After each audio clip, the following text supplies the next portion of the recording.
be me. 26 years old, professional basement dweller and moderator of a mid-sized anime discussion server. Haven't had a real job in 3 years since my data entry gig got automated. Parents stopped asking when I'm moving out after I turned 25. Now they just leave food outside my door. My entire life revolves around Discord, League of Legends, and arguing about which Chainsaw Man girl is best. It's Makima, and if you disagree, you have shit taste. Anyway, one day I'm moderating the server at 3 a.m. because that's when I'm most productive, apparently. Some new user joins. Username is Lanepilled, with a profile picture of Rei Ayanami. Already know she's either going to be based or completely insufferable. She immediately posts in general chat, "Why do people go outside when everything good is on the internet?" I feel seen. Pin the message ironically. She responds, "Unironically though, grass is overrated." Over the next few weeks, she becomes super active in the server. Always online, always posting. Clearly unemployed like me. We start having these long conversations in the chat about anime, music, and why modern society is a mistake. She's into the same obscure shit I am. Lane, Textnalize, weird experimental music. One night we're talking about Sleep Token, and she mentions she's been listening to The Summoning on repeat for 6 hours. "Those are rookie numbers," I type back. "Bet you can't beat my record then." This turns into us both listening to Sleep Token together in a voice channel at 4 a.m. She doesn't turn her camera on, neither do I. We just sit there in comfortable silence listening to music. This becomes a regular thing. My mom knocks on my door one morning. "Honey, are you talking to someone?" "No, Mom, I'm in a voice call." "With a friend?" "I guess." She sounds so hopeful it makes me feel bad. "Is it a girl?" "Mom, please leave." I hear her walk away giggling to herself. Great, now she thinks I have a girlfriend. Back in the Discord, Lanepilled, who tells me her real name is Jessica, starts getting more personal. She tells me she lives with her mom, hasn't left her house in 2 years except for doctor appointments. "I'm basically a hikikomori, but American," she types. Same, except I occasionally go to the gas station at 2 a.m. for energy drinks. "That doesn't count. That's still nighttime. You're not seeing the sun." She has a point. We start playing League together. She mains support, which is perfect because I main ADC. We're actually pretty good together. Win like 7 games in a row. Then we lose 1 game because our jungler is trash. "I'm gonna find that Yasuo player and egg their house," she says in voice chat. Her voice is nice, kind of soft, but with this underlying tiredness, like she's been awake for 30 hours. Probably has. You'd have to leave your house for that. Worth it for the psychological warfare. I'm starting to realize I might have a crush on this girl. This is bad because I've never had a girlfriend, and my only relationship experience is dating sims. One night after a particularly good gaming session, she asks, "Do you ever think about meeting IRL?" My heart stops. "Like in person?" "No, in spirit form. Yes, in person, dummy." "I live in Ohio," I type, buying time. "I live in Ohio too. What part?" "You have got to be kidding me." Turns out she lives 40 minutes away. The probability of this is insane. "We should meet up," she suggests. Panic mode activated. "Yeah, totally, sometime." "How about next week?" This girl does not waste time. "Sure, where?" "I don't know. I haven't been outside in 2 years. You pick." I suggest a 24-hour diner because it'll be empty if we go at like 2 a.m. She agrees. Spend the next week absolutely freaking out. Try on every hoodie I own to find the least disgusting one. They're all disgusting. Order a new one on Amazon with overnight shipping. Take a shower for the first time in 4 days. My mom notices. "Are you going somewhere?" "Maybe." "Is it with that girl?" "Mom." She's smiling so wide. "Oh, honey, I'm so happy for you." "It's not a date, we're just meeting up." "That's what a date is, sweetie." The night arrives. I'm driving to the diner at 1:45 a.m. My hands are sweating on the steering wheel. Arrive at the diner. It's one of those old chrome ones that looks like it's from the 50s. Inside, there's only a waitress and some drunk guy at the counter. I text Jessica. "I'm here, booth in the back." Wait 15 minutes, starting to think I got catfished. Then the door opens. A girl walks in wearing an oversized black hoodie, ripped jeans, and sneakers that look like they've never been worn. Pale skin, dark circles under her eyes, hair in a messy ponytail. She's actually cute in that hasn't seen sunlight since 2022 kind of way. She spots me, walks over nervously. "Anon?" "Jessica?" We both just stand there awkwardly for a second. "This is weird," she says. "Super weird. We sit down, order coffee. Conversation is stilted at first because we're both socially incompetent, but then we start talking about the server and it flows naturally. She tells me she used to have a job as a customer service rep, but had a panic attack at work and never went back. My mom was mad at first, but then she got sick and now she's just happy. I'm home to help. Sick? Cancer, stage 3, she's doing chemo. Oh damn. Shit, I'm sorry. It's whatever, she's tough. Been fighting it for a year now. There's sadness in her voice, but she's trying to hide it. We talk for 3 hours straight. The waitress refills our coffee 4 times. Eventually, Jessica yawns. I should probably head back before the sun comes up. Can't break my vampire streak. We walk out to the parking lot. This was nice, she says. Yeah, we should do it again. How about you come over sometime? We can watch anime and actually hang out instead of just voice chat. My brain short circuits. Yeah, sure, when? Tomorrow night? This girl is moving at light speed. I agree because I'm incapable of saying no. Drive home feeling weird, like reality just shifted. My mom is awake when I get home. How was it? Good. Just good? Mom, it's 5 a.m. You were out all night. Can't argue with that logic. Go to my room, Jessica's already online. Thanks for not being a serial killer, she messages. Same to you? See you tomorrow. Try not to die of anxiety before then. She knows me too well already. Next day I'm freaking out again. Shower, put on deodorant, try to make myself look presentable. My dad sees me. You got a job interview? No, going to a friend's house. He looks shocked. A friend? Like in person? Why is everyone so surprised I have friends? Because you don't leave your room, son. Fair point. Drive to Jessica's house at 9 p.m. It's a small house in a quiet neighborhood. Yard is kind of overgrown. Ring the doorbell, hear footsteps. Jessica opens the door. Hey, come in. House smells like cleaning products and medication. She leads me to the living room where there's a woman on the couch. Older, bald from chemo, wearing a robe, watching some medical drama.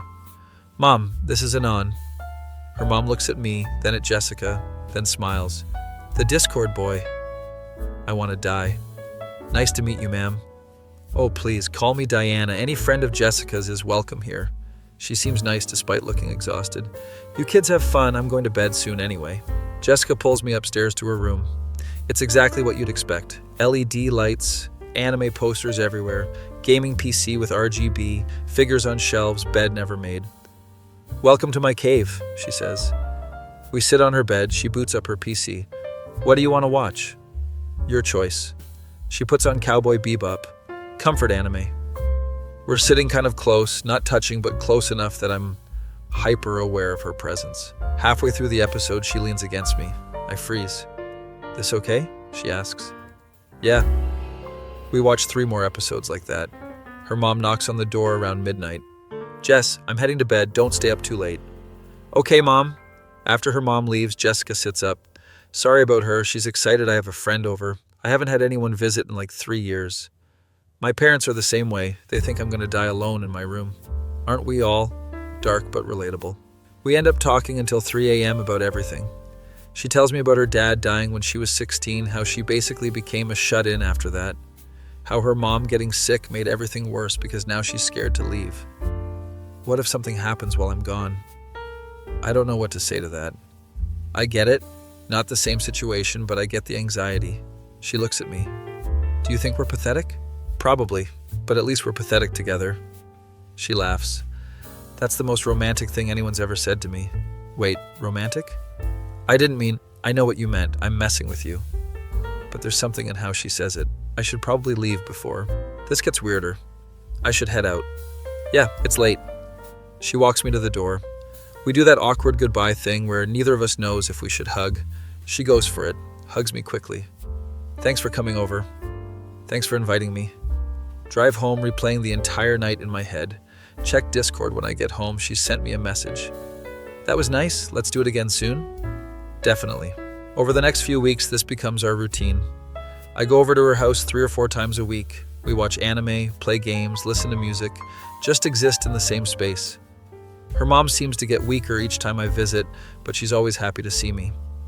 One night, Diana calls me into the living room while Jessica's in the bathroom. Anon, can I talk to you for a second? Oh no, I sit down nervously. I want to thank you for being there for Jessica. She's been happier these past few weeks than I've seen her in years. Oh, she's been there for me too. Diana smiles sadly. I worry about what will happen to her when I'm gone. The weight of that statement hits me. She's gonna need people, real people, not just internet friends. I'll be here, I say without thinking. Diana pats my hand. You're a good kid. Jessica comes back. What are you guys talking about? Just getting to know your friend, Diana says. That night, Jessica and I are in her room and she's quieter than usual. You okay? My mom's scans came back, cancer spread to her lymph nodes. Shit. They're trying a different treatment, but the doctor said we should prepare for the worst. I don't know what to say, so I just move closer to her. She starts crying, quietly at first, then harder. I put my arm around her and she buries her face in my shoulder. We sit like that for a while. I don't want to lose her, she says. I know. She's all I have. You have me too. Slips out before I can stop it. She pulls back, looks at me with red eyes. Do I? Yeah. Like as a friend, or my heart is pounding. I don't know. What do you want?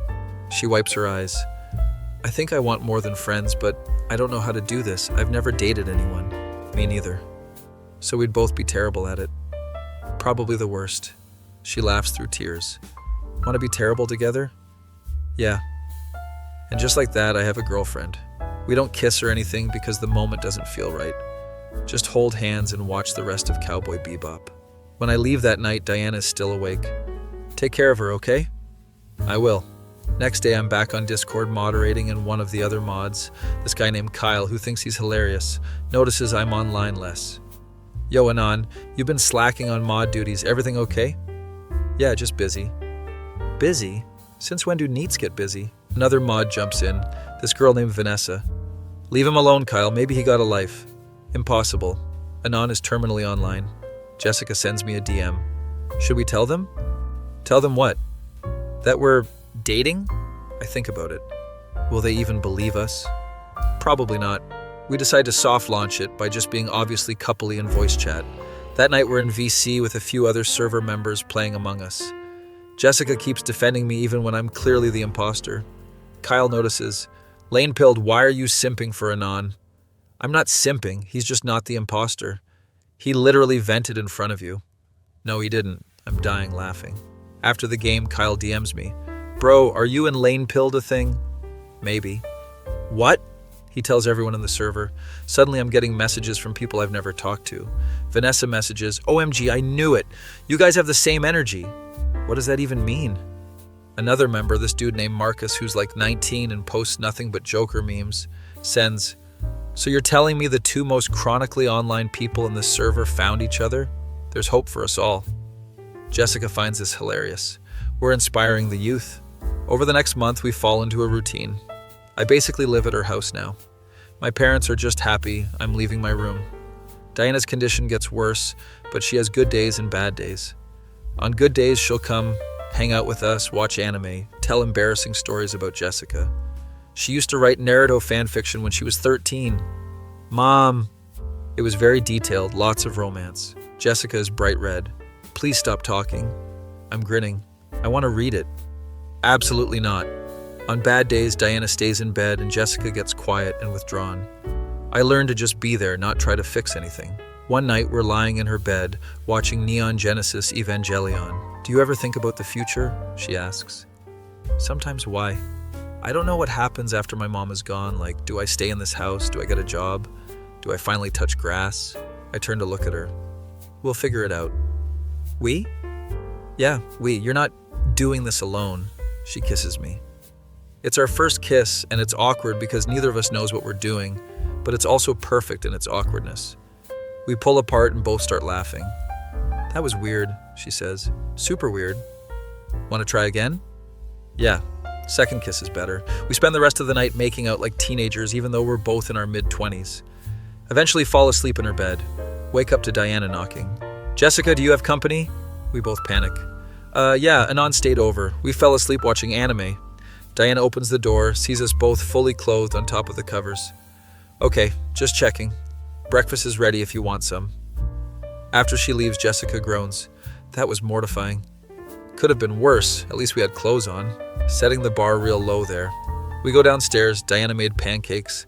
She's moving slow today, clearly having a bad day, but she's trying. So, Anon, what are your intentions with my daughter? She asked with a completely straight face. I choke on my orange juice. Jessica, Mom, oh my God.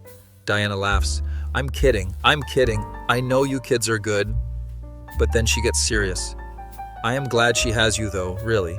The weight in her voice makes me understand this isn't just casual conversation. After breakfast, Diana asks to talk to both of us. We sit in the living room. She's in her chair with a blanket. I want to talk about what happens when I'm not here anymore.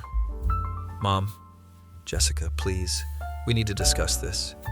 She pulls out a folder. I've got everything organized. The house is paid off. There's some life insurance, enough for you to live on for a while if you're careful. Jessica is trying not to cry. But I need to know you're going to be okay, that you're going to keep living, not just existing in this house. I will. Promise me you'll try to go outside sometimes, make real friends, have experiences. I promise. Diana looks at me.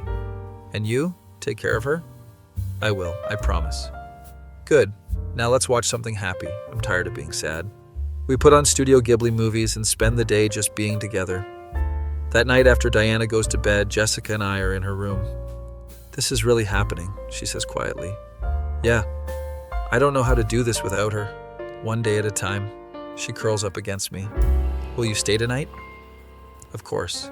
I text my mom that I'm staying at a friend's house. She responds with way too many happy emojis. The next few weeks are a blur. Diana has more bad days than good.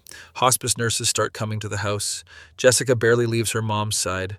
I come over every day after the nurses leave, bring food, help clean, just be present. The server notices I'm barely online. Kyle messages, hey man, everything okay? You've been ghost. I explain the situation. Damn bro, that's heavy. Let us know if you need anything. Vanessa organizes the server to send Jessica care packages. Random server members who have never met her send snacks, tea, little gifts. Jessica cries when the first package arrives. I don't even know these people. That's the internet for you, anonymous kindness. One package from Marcus includes a note. Hang in there, we're all rooting for you. Also, here's some based recommendations, with a list of anime. At the bottom he's written, P.S. Anon, if you hurt her, we know your IP address. Jessica laughs. Your friends are insane. Our friends. She smiles at that. Diana's condition deteriorates rapidly in December. She sleeps most of the day, barely eats. One evening she's more alert than usual. Jess, Anon, come here. We sit by her bed. I want you two to promise me something. Anything, Mom. After I'm gone, I want you to live, really live. Go outside, travel, do all the things I didn't get to do with your father. She pulls out an old photo album. These are places your dad and I wanted to visit, never got the chance. Jessica is crying silently. I want you to go to these places, take photos, have adventures, and when you do, think of us. I will, Mom, I promise. Diana looks at me. Keep her safe. I will. She closes her eyes, exhausted from talking. Good, now go watch your cartoons or whatever. I need to rest. We go back to Jessica's room, but neither of us can focus on anything. Just lay there holding each other. I'm scared, she whispers. Me too. Diana passes away 3 days before Christmas. Jessica calls me at 5 a.m., can barely speak. I drive over immediately. The hospice nurse is there, everything is quiet and surreal. Spend the next few days helping with arrangements, calling relatives, handling paperwork. The funeral is small, just family and a few of Diana's old friends. Jessica gives a eulogy that makes everyone cry. My mom was my best friend, my protector, my everything, and I don't know how to exist in a world without her, but she made me promise to try, so I will. Back at the house after the funeral, it's just us. Jessica wanders through the rooms like she's lost. It's too quiet, she says. I don't know what to say. We end up in her room. She pulls out the photo album Diana showed us. She really wanted us to do this? Yeah. Jessica looks at the photos. Beaches, mountains, cities, all these places that seemed impossible. I can't leave the house for groceries, and she wants me to travel the country. We don't have to do it all at once. We? I'm coming with you, obviously. She looks at me with red, tired eyes. You do that? Your mom made me promise to keep you safe. Can't do that if I'm in Ohio and you're in California. She manages a small smile. You're insane. So are you. That's why this works. We spend Christmas alone together, put up a small tree, exchange gifts. I got her a new mechanical keyboard because hers was falling apart. She got me a custom mouse pad with our Discord avatars on it. It's stupid, she says. It's perfect. We fall asleep on the couch watching Christmas episodes of our favorite shows. When I wake up, she's already awake, staring at the photo album. I want to try, she says quietly. Try what? Leaving, doing the things my mom wanted. I'm terrified, but I want to try. I sit up. Okay, let's try. Where do we start? I look at the album, flip to the first page. There's a photo of a beach at sunset, location written underneath. Virginia Beach. Here, it's only a few hours away, baby steps. She nods slowly. Okay, we can do this. When? Not tomorrow, I'm not ready, but soon. Soon turns into a week, then 2. Every time we plan to go, Jessica has a panic attack. I can't do this. What if something happens? What if I freak out? Then we come home. It's not a prison sentence. 3rd week of January, we actually make it to the car. She's gripping the door handle so hard her knuckles are white. We don't have to go, I say. No, I want to. I'm just scared. I'm scared too. She looks at me. Really? Yeah, I haven't been on a road trip since I was a kid. What if I'm a terrible driver? What if we get lost? She laughs nervously. Okay, scared together then. Scared together. I start the car. We make it to the end of her street before she asks me to turn around. Next day we make it 3 blocks. Day after that we make it to the highway. By the end of the week, we're halfway to Virginia Beach before she has a panic attack and we have to pull over. Sit in a gas station parking lot while she breathes into a paper bag. I'm sorry, I'm so sorry. Don't apologize, you're doing amazing. I made us turn around again. You made it 2 hours away from home. That's further than you've been in years. She wipes her eyes. Can we try again tomorrow? We can try again whenever you want. Next attempt, we make it all the way to Virginia Beach. It's February, freezing cold, beach is empty. Jessica gets out of the car, stares at the ocean. I did it, she whispers. You did it! She starts crying, runs toward the water. I follow her. We stand on the beach in winter coats, waves crashing. My mom would have loved this, she says. Pull out my phone, take a photo of her standing there. First adventure completed. We spend an hour on the beach, freezing our asses off, but neither of us wants to leave. Drive home exhausted but accomplished. Jessica posts the photo in our Discord server. I touched grass. Hell has frozen over. The server loses their minds. Kyle. No way. Vanessa. I'm so proud of you. Marcus. Character development arc complete. Dozens of messages of congratulations from people we've never even talked to. The internet can be pretty cool sometimes, Jessica says. Sometimes. That night we're back in her room looking at the photo album. Where to next? I ask. She points to a picture of the mountains. Here, but maybe we should wait until it's warmer. Sounds like a plan. We fall asleep holding hands, her mom's photo album on the nightstand. I wake up to my phone buzzing. It's my mom. Your father and I want to meet this girlfriend of yours properly. Invite her to dinner this weekend. Oh God. Show Jessica the text. Meeting the parents, that's like a serious relationship thing, she says. Is that okay? Yeah, I mean, you met my mom, fair is fair. My parents are going to be so weird though. Weirder than us? Good point. Saturday comes, drive Jessica to my parents' house. She's nervous, keeps fidgeting with her hoodie strings. What if they hate me? They're gonna love you. My mom is just excited I'm seeing actual sunlight. My mom opens the door before we even knock. You must be Jessica. Come in, come in. Immediate hug. Jessica looks terrified. My dad is more chill. Nice to meet you. Heard a lot about you. Dinner is surprisingly normal. My parents ask Jessica about her interests. She nervously explains Discord and anime. My mom, oh, I love cartoons. I watch Bluey. Jessica trying not to laugh. That's great.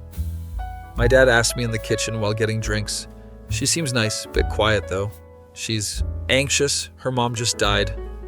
His face drops. Oh God, I'm sorry. I didn't know. It's okay. She's handling it. Rest of dinner goes well. My mom sends us home with enough leftovers to feed us for a week. Your family is nice, Jessica says in the car. They liked you. How do you know? My mom gave you leftovers. That's the ultimate approval. Back at her house, we're sorting through the food when Jessica gets quiet. I miss my mom. I know. Some days it doesn't feel real, like she's just in the other room. I put down the containers, pull her into a hug. We stand in the kitchen holding each other. Thank you for being here, she says into my shoulder. Where else would I be? I don't know. Normal people probably have better things to do than deal with their mess of a girlfriend. Good thing I'm not normal people. She pulls back, kisses me. We end up on the couch, making out like teenagers again. She pulls away suddenly. I should probably tell you something. What? I love you, I think. I don't know what love feels like, but whatever this is, it's definitely that. My heart does a weird flip thing. I love you too. Really? Yeah, like a concerning amount for someone I met on Discord. She laughs. Most romantic confession ever. I'm working with limited experience here.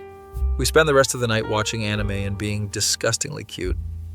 Next morning, Jessica wakes me up. I want to start planning the next trip. Right now, it's 6 a.m. I can't sleep. I keep thinking about all the places in the album. She's sitting at her desk with the album open, Google Maps pulled up. I stumble over, still half asleep. She's planned an entire road trip.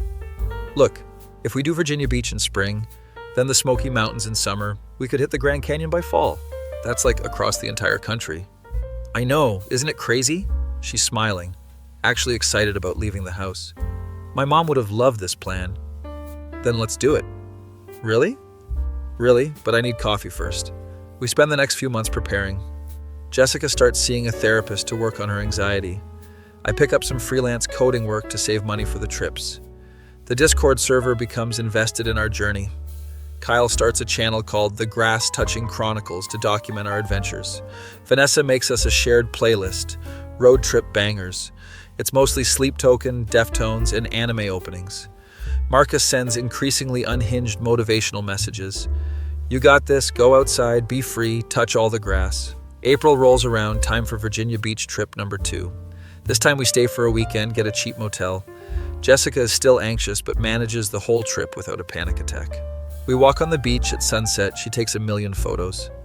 For my mom, she explains. Back in the motel room, she posts photos in Discord. The response is immediate and overwhelming. People sharing their own anxiety victories, thanking her for being open about struggling. I inspired people, she says, sounding amazed. You're inspiring. Shut up, you're making me emotional, but she's smiling. We fall asleep to the sound of ocean waves through the window. My face when I found love with a Discord moderator who never touched grass, and we're slowly healing together by fulfilling her dead mom's travel wishes. Be me. May 2024, still living the dream with my Discord girlfriend who's slowly learning to function in society. We've done Virginia Beach twice now. Jessica's anxiety is getting better, but still pretty bad. Today we're planning our next big trip.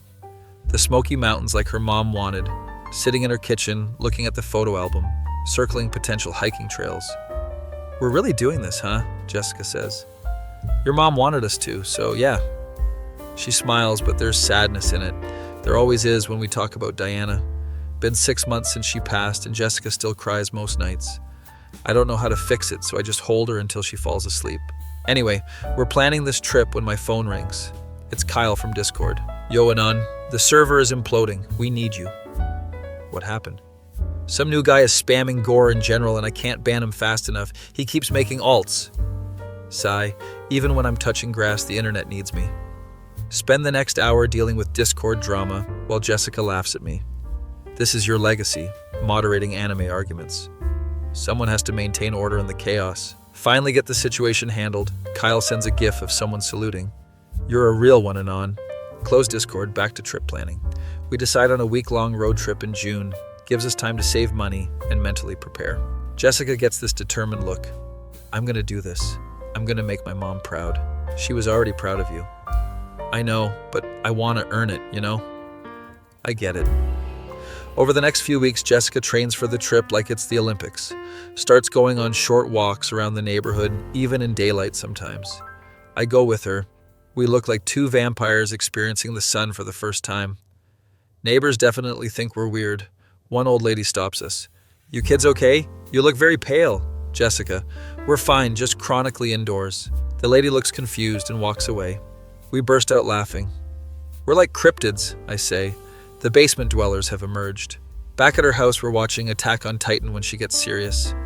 I've been thinking about my mom's last wishes. Yeah? She said to really live, not just exist. And I think that means more than just traveling. She pauses the show. I think I need to get a job or go back to school or something. Holy shit, character development. That's huge. What brought this on? I don't know. I can't live off life insurance forever, and sitting in this house all day is making me depressed. What do you want to do? She thinks for a minute. Maybe something with computers? I'm on them all day anyway. Might as well get paid for it. You could do coding boot camp. I could help you. Her eyes light up. Really? Yeah, I'll teach you the basics. If you like it, we can look into actual courses. We start having coding lessons every afternoon. Turns out Jessica is naturally good at it, picks up Python really fast. This is like solving puzzles, she says, actually enjoying herself. That's literally what programming is. She makes her first working program, a simple calculator, and freaks out. I made something that works. Welcome to the dark side. Posts about it in Discord, the server celebrates. Marcus. From touching grass to touching code, the character arc continues. Vanessa. So proud of you, bestie. Kyle. Okay, but can you make a bot that auto-bans trolls? Jessica actually considers it. I could probably learn that. She's genuinely excited about something for the first time since her mom died. Meanwhile, I'm still doing freelance work, mostly boring database stuff. One client is particularly annoying, keeps changing requirements. I'm complaining about it to Jessica while she codes. Just tell him no, she says without looking up. I need the money though. You need your sanity more. She's right, but I don't want to admit it. Week before our Smoky Mountains trip, Jessica has a panic attack. We're packing and she just freezes. I can't do this. What if something happens? What if I have a breakdown in the middle of nowhere? I stop packing. Then we handle it. We've handled everything else. But what if, Jessica, breathe. She sits on the floor. I sit with her. We do the breathing exercises her therapist taught her. After 10 minutes, she's calmer. Sorry. Stop apologizing for having anxiety. It's not your fault. I just don't want to ruin the trip. You won't, and if you need to come home early, we come home early. No big deal. She leans against me. How are you so patient with me? Because I love you, dummy. She smiles. Even when I'm a mess? Especially when you're a mess, I'm a mess too. We're mess compatible. Day of the trip arrives. We load up my car with camping gear, snacks, and enough energy drinks to kill a horse. Jessica takes one last look at her house. Okay, Mom, we're doing this. I pretend not to notice her wiping her eyes.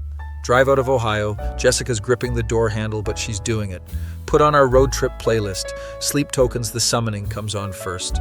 She relaxes a bit. This song makes everything better. Facts.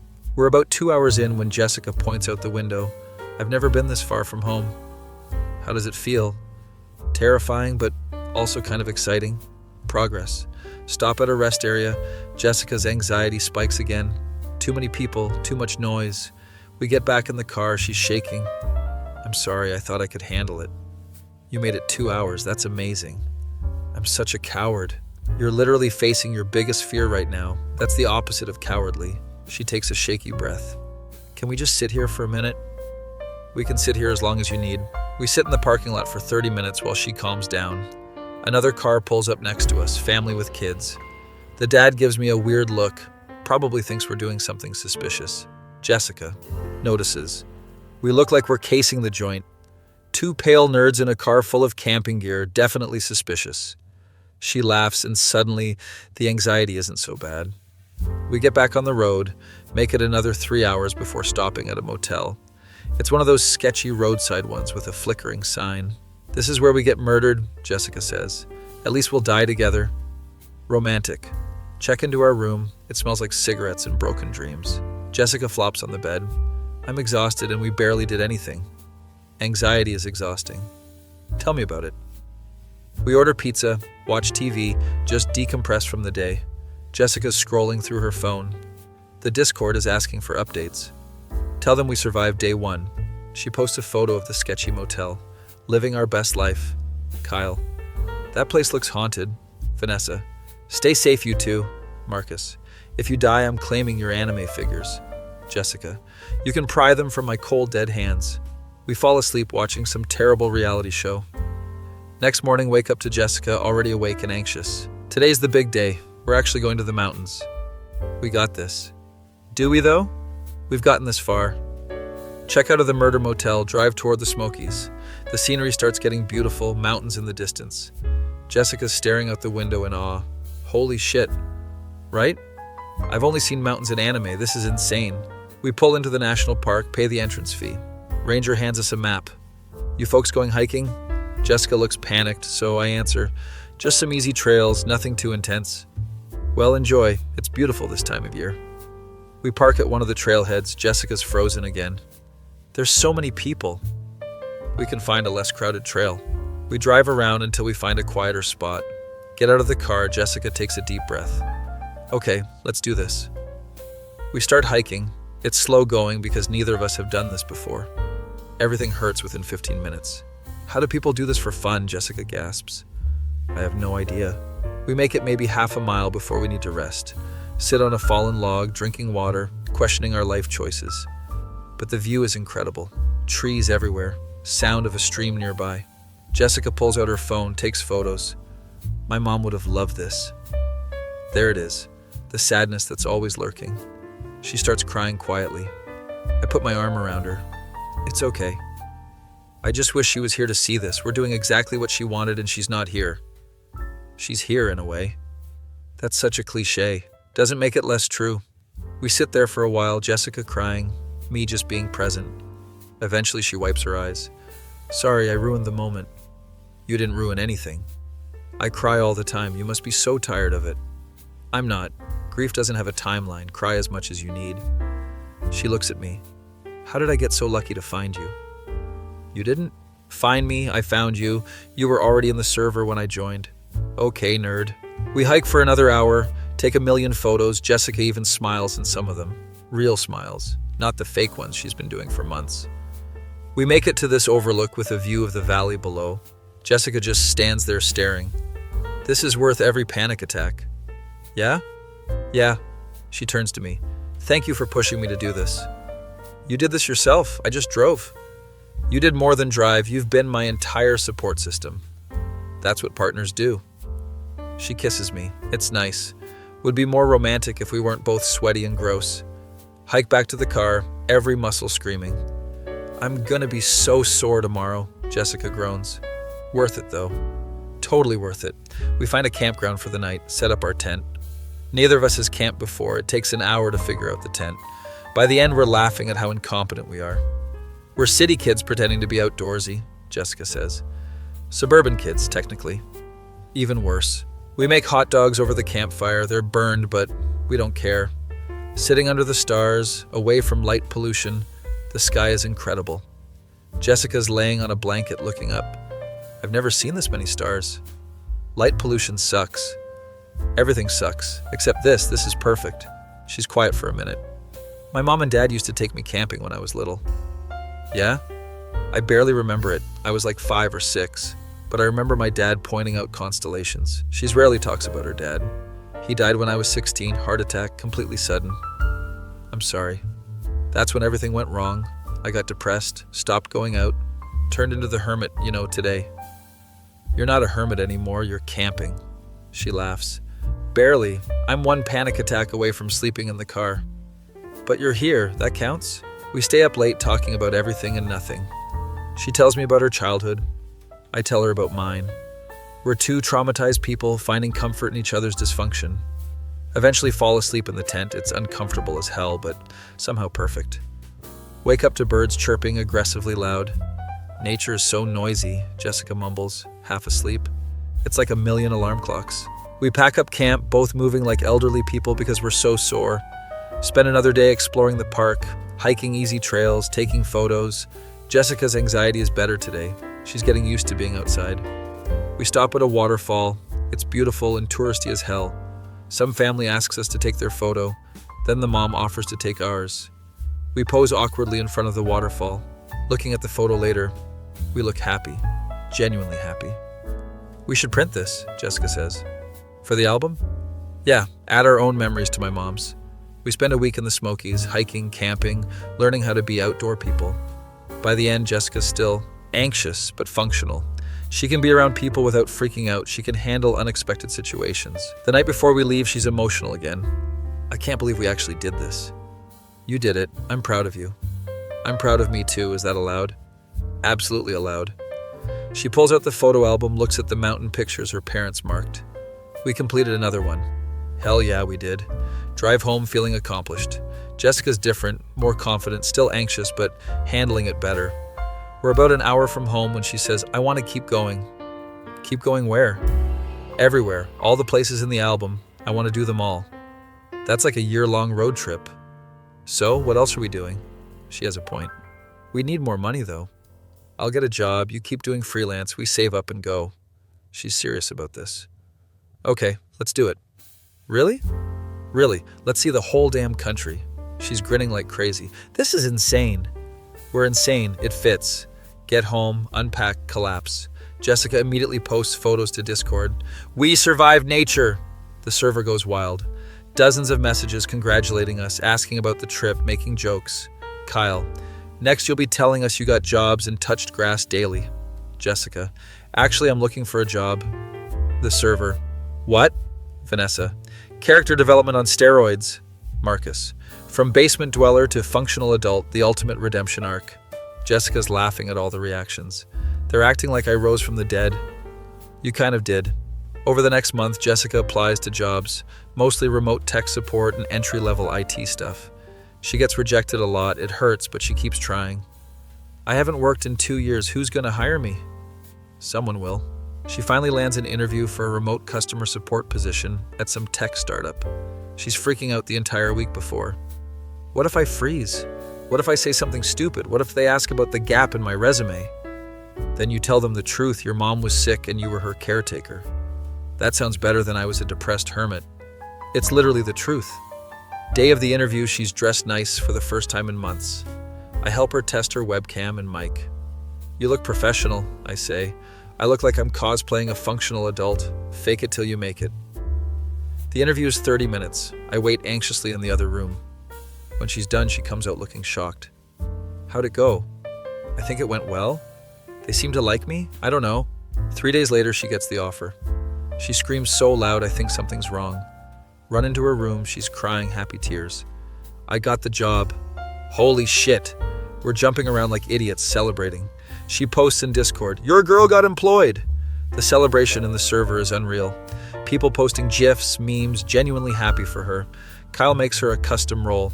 Productive member of society. Jessica starts work the next week. It's remote, so she works from home, but it's still huge progress. First day, she's nervous as hell, but gets through it. I talked to like 20 customers and only had one panic attack in between calls, she says proudly. That's amazing. I know, right? I'm like a real person now. Weeks go by. Jessica's getting better at the job, making money, saving for our trips. I'm still doing freelance. We're both working from our respective caves, but at least we're productive caves now. We plan our next trip, the Grand Canyon in September. It's ambitious, way further than the Smokies, but we're doing it. Jessica's different now, still anxious, still struggling sometimes, but fighting through it. One night we're in her room, she's showing me her savings spreadsheet. If we keep saving at this rate, we could do a 3-month road trip next year. Hitting all the spots in the album? Every single one. I look at the list, Grand Canyon, Yellowstone, Yosemite, Pacific Coast Highway, all these incredible places. Your mom would be so proud. She gets quiet. I still miss her every day. I know. Some days are worse than others. Like today's her birthday, and I wish I could call her. She's crying again. I hold her. What would you tell her if you could? That I'm trying. That I'm really trying to live like she wanted. She knows. You can't know that. I can because I saw how she looked at you. She knew you'd figure it out eventually. Jessica cries for a while. I just hold her and let it happen. Grief is weird. It comes in waves. Sometimes you're fine for weeks, then it hits you all at once. After she calms down, we look at old photos of Diana. She was so pretty before the cancer, Jessica says, looking at a picture from years ago. She was still pretty after. I know, I hate what it did to her. We spend the evening looking through old family albums. Jessica tells me stories about her childhood, her parents, the life before everything fell apart. I want to be happy again, she says quietly. You're getting there. Am I, though? I still cry all the time. You can be happy and still grieve. They're not mutually exclusive. She thinks about that. I guess you're right. I'm always right. Don't push it. August comes, we're preparing for the Grand Canyon trip. Jessica's been at her job for 3 months now, doing well, got a positive review from her boss. They said I'm empathetic with customers, she tells me, sounding proud. That's because you understand struggling. You can relate to people. I never thought my depression would be a job skill. Everything is a skill if you spin it right. We're planning the route when my mom calls. Honey, your father and I want to take you and Jessica out to dinner. Celebrate her new job. Oh God, family dinner part 2. Tell Jessica she's nervous but agrees. Your parents are nice though. They're going to ask us about our future plans and be weird. All parents are weird. Dinner's at some fancy Italian place. My parents are already there when we arrive. My mom hugs Jessica. We're so proud of you, dear. Jessica looks uncomfortable with the praise but handles it. Thank you. I'm proud of me too. We sit down, order food, small talk happens. Then my dad asks, so what are your long-term plans? You kids thinking about the future? Here we go. Jessica looks at me. I nod. She explains our road trip plans. My parents look concerned. That's quite the adventure, my mom says carefully. But what about your careers? We're both remote. We can work from anywhere, I explain. My dad, that seems risky. What if something happens? Then we deal with it, Jessica says, surprising me with her confidence. We know it's unconventional, but it's important to us. To me, it's what my mom wanted. My mom's face softens. Oh, honey, I understand. I really do. Just promise you'll be careful. We promise. Rest of dinner is better. My parents seem to accept that we're doing this. Driving home, Jessica's quiet. You okay? Yeah, just thinking about how different I am now compared to 6 months ago. Different how? 6 months ago, I couldn't leave my house. Now I'm planning a cross-country road trip and standing up to parents. Character development. Massive character development. She looks at me. Thank you for being patient while I figured my shit out. Thank you for letting me be part of your journey. That was cheesy. You love it. I do. September arrives. Time for the Grand Canyon. This trip is different. We're driving across multiple states, camping along the way. Jessica's still nervous, but excited nervous, not terrified nervous. We leave on a Saturday morning. Discord server has a whole send-off. Kyle. Bring back souvenirs or don't come back at all. Vanessa. Stay safe. Post updates. Marcus. If you fall in the Grand Canyon, I'm taking your spot as mod. Jessica. You'll have to pry the mod role from my cold, dead hands. First few days of driving are long but manageable. We stop at random roadside attractions, take dumb tourist photos, act like the nerds we are. Jessica's anxiety flares up occasionally, but she's handling it better. We develop a system. When she's feeling overwhelmed, we pull over. She does her breathing exercises. We wait it out. Sometimes it takes 5 minutes, sometimes an hour. We don't rush it. One night, we're camping in Kansas, middle of nowhere, stars everywhere. Jessica's staring up. I think my mom would have liked you. Yeah? Yeah, she always said I needed someone patient, someone who understood me. I feel like I barely understand you sometimes. That's okay, I barely understand myself. We're quiet for a bit, then she says, I'm glad she got to meet you before she died. Me too. She told me the day before she died that she could go peacefully knowing I had you. Jessica's crying again. She said you'd take care of me and she was right. I don't know what to say to that, so I just hold her hand. We reach the Grand Canyon on day 6 of the trip, park the car, walk toward the rim, and holy shit, neither of us has words. It's massive, incomprehensibly big, beautiful in a way that makes you feel small. Jessica just stands there crying. My mom never got to see this. No, but you're seeing it for her. She takes like 100 photos, different angles, different times of day. We spend 3 days there hiking along the rim, watching sunsets, just existing in this incredible place. One evening, we're sitting on the edge, feet dangling, watching the sun go down. I feel close to her here, Jessica says quietly. Close to your mom? Yeah, like she's watching or something. I don't know. It's stupid. It's not stupid. I just wish I could tell her about all of this. The trips, the job, you, everything. Maybe you can. Just talk to her. Jessica looks at me like I'm insane. Just talk to the air? Why not? If it helps, who cares how crazy it looks? She thinks about it, then starts talking to the canyon like her mom can hear. Tells her about the beach, the mountains, the job, how she's trying to live. I give her privacy, walk away a bit. When she's done, she comes over. That felt good, actually. Good. I told her about us, about how you're the best thing that's happened to me. Now I'm crying. Good. It's your turn to be emotional. We sit there until the stars come out, two idiots in love at the Grand Canyon. On the drive home, we're both quiet, processing everything. Jessica falls asleep in the passenger seat. She looks peaceful. I drive through the night thinking about how far we've come. 6 months ago, she couldn't leave her house. Now she's crossing the country. Her mom would be so damn proud. We get home after a week on the road, exhausted but happy. Unpack, shower, collapse into bed. We did it, Jessica mumbles, half asleep. We did. 2 more trips down, like 20 to go. We've got time. Next morning, Jessica's back at work, taking customer calls from her gaming chair. I'm doing my freelance stuff in my room. It's mundane, but we're functioning adults now, mostly. Lunchtime, she calls me. Come over, I'm on break. Drive over, she's made sandwiches. Look at us, having lunch like normal people, she says. We're basically normies now. Let's not go that far. We eat and talk about plans for the next trip. Jessica pulls out the album. I'm thinking Yellowstone in the spring. Give us time to save more money. Sounds good. She's quiet for a second. Do you ever think about what happens after we finish all the places in the album? What do you mean? Like, then what? Do we just go back to normal life? We figure it out when we get there. No point worrying about it now. I guess you're right, but I can tell she's thinking about the future, about what life looks like when we're done fulfilling her mom's wishes. October comes. Jessica's been at her job for 6 months. She gets promoted to senior support specialist, more money, more responsibility. I'm moving up in the world, she jokes, but she's genuinely proud. The Discord server throws her a virtual promotion party. People she's never met sending congratulations. It's weirdly wholesome. Kyle. From unemployed hermit to corporate climber, the glow up is real. Vanessa. So happy for you, babe. Marcus. Remember us when you're rich and famous. Jessica's laughing at all the messages. I love these idiots. They love you too.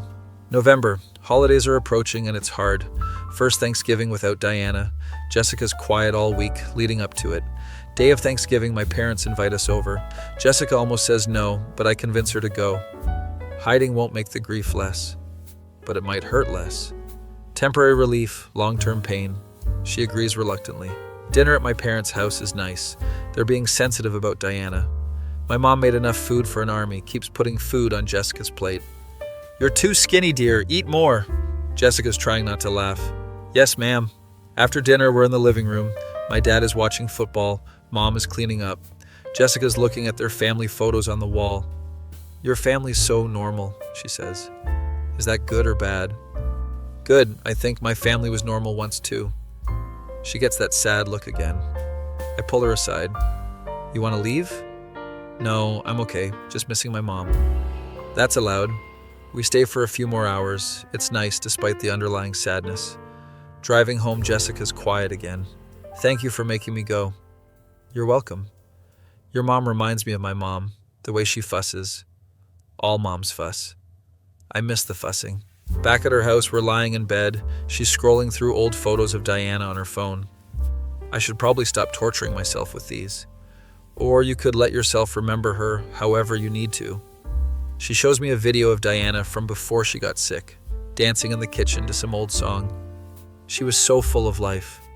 She still is in you, in these memories. That's philosophical. I have my moments. December comes, anniversary of Diana's death approaching. Jessica's struggling, calling out of work some days, barely eating. I'm worried but trying not to hover. Come over one day and she's in bed at 2 p.m., hasn't showered in days. Hey, you okay? Does it look like I'm okay? Want to talk about it? Not really. I lie down next to her. I'm here when you're ready. We lay there in silence for an hour. Eventually she says, it's been a year and it still hurts this much. Grief doesn't follow a timeline. Everyone keeps saying that, but when does it get better? I don't know, probably never completely. You just learn to carry it better. That's depressing. It's realistic. She turns to look at me. How are you always so calm about this? I'm not, I just hide it better. You're grieving too? Yeah, I didn't know her that long, but I cared about her. She was important to you, so she was important to me. Jessica starts crying. Why are you so perfect? I'm not perfect, I'm just here. Anniversary of Diana's death, December 22nd, is brutal. We visit her grave. Jessica brings flowers, stands there for an hour just talking to the headstone. I give her space, wait in the car. When she gets back, she's cried out, exhausted. Can we go to the beach? Virginia Beach? Right now? I need to feel close to her, and the beach was our first trip. It's a 5-hour drive, but I say yes. We drive through the night, get to the beach at sunrise. It's freezing. Barely anyone there. Jessica walks to the water. I follow.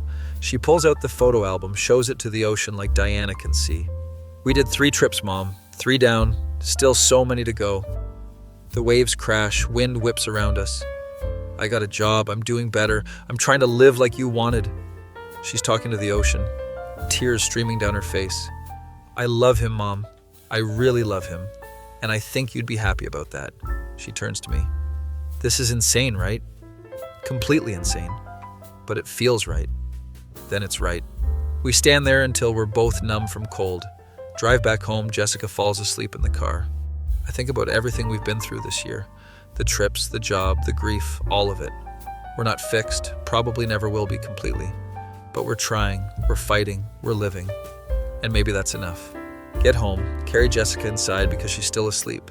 Tuck her into bed. She mumbles something about her mom. I kiss her forehead. She smiles in her sleep. Check Discord before sleeping. There's messages from the server. Kyle, you guys okay? Haven't seen you online in days. I type back, we're good, just dealing with some stuff. Vanessa, sending love to you both. Marcus, take your time, King. We're here when you need us. These internet strangers have become real friends somehow. Close my laptop, fall asleep on Jessica's couch, wake up to her making breakfast. Morning, she says, looking better than yesterday. Morning, how you feeling? Like I got hit by a truck, but I'll survive. That's the spirit. We eat pancakes and plan our next move. I think I need to talk to my therapist more, she says. That's probably smart. And maybe we should slow down on the trips for a bit. Focus on work and saving money. Whatever you need. She looks at me seriously. I need you to promise me something. What? If I ever get too lost in the grief, if I start spiraling, you'll tell me. I promise.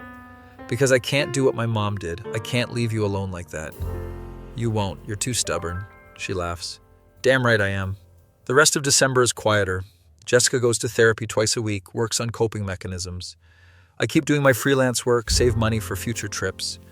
We spend Christmas at my parents' house again. It's nice, normal, everything the holidays. Should be. New Year's Eve. We're back at her house, watching the ball drop on TV. New year, new adventures, Jessica says, raising her energy drink. I clink my can against hers. To your mom, for giving us the push we needed. To my mom. We drink and watch fireworks on TV. This year is going to be better, she says with conviction. How do you know? Because it has to be. I refuse to spend another year drowning. That's the Jessica I know. Midnight hits, we kiss, it's perfect and cheesy and exactly what we need. January 2025 starts with Jessica getting another promotion at work.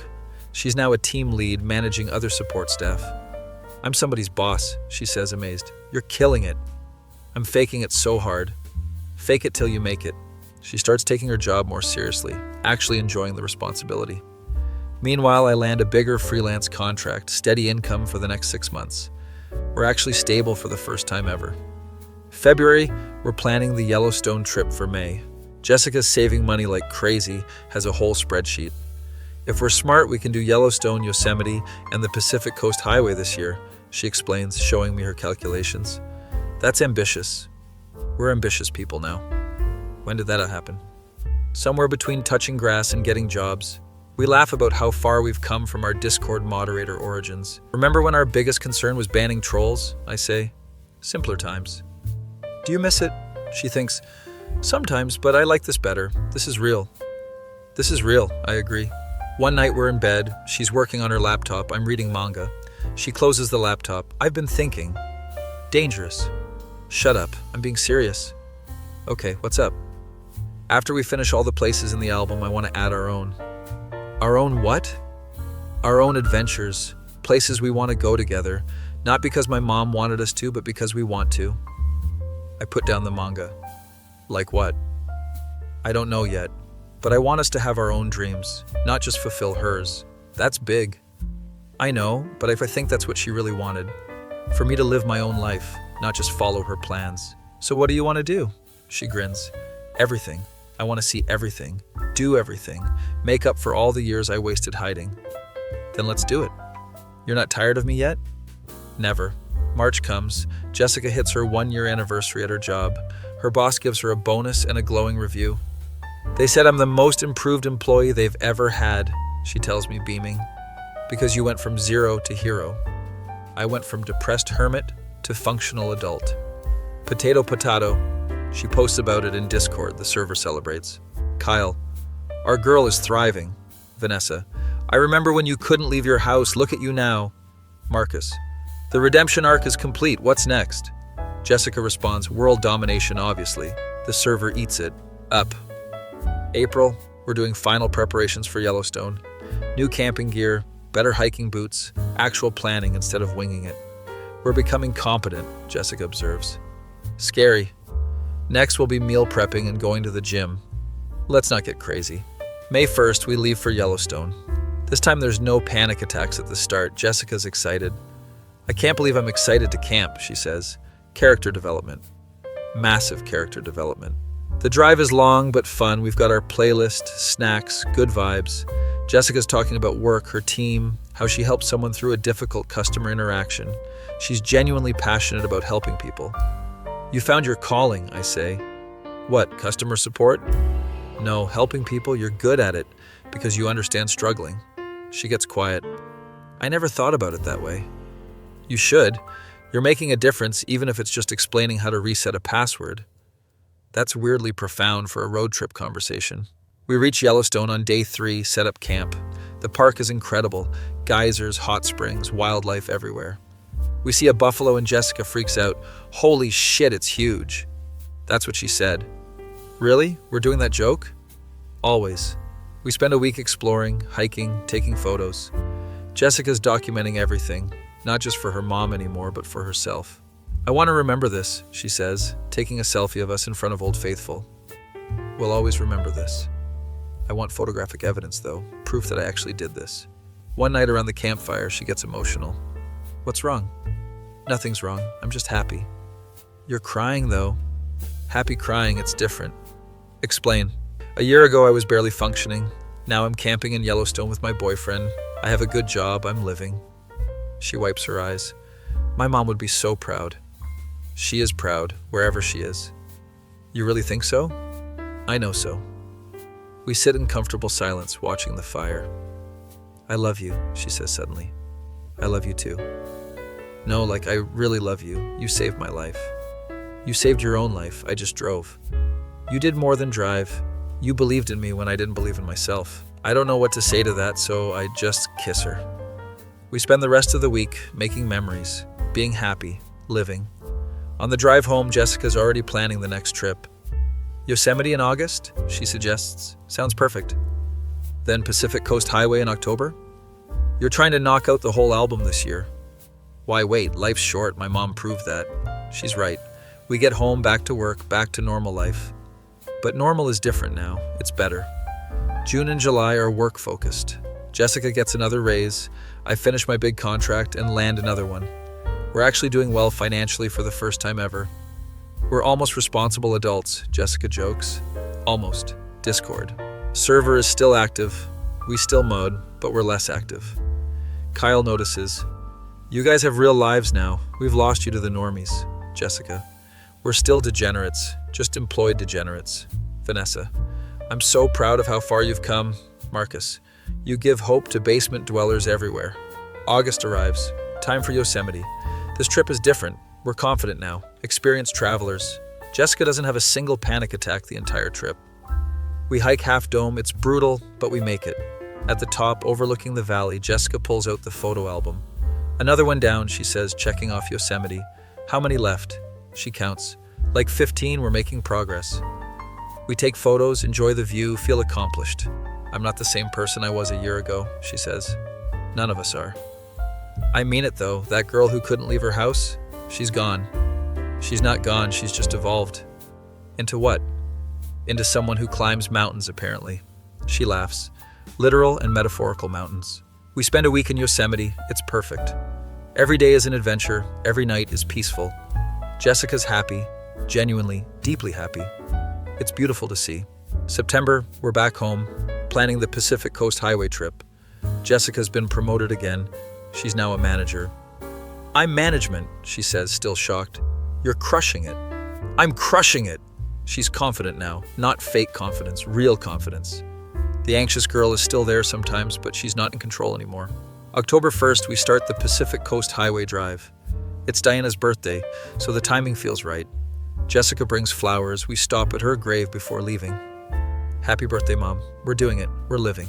She tells her mom about all the trips, the job, everything. I wish you could see this, see me. I'm happy, Mom. I'm actually happy. I give her privacy, wait in the car. When she gets back, she's smiling through tears. Okay, let's do this. The drive up the coast is stunning. Ocean on one side, cliffs on the other, sun setting. Jessica's hanging out the window taking photos.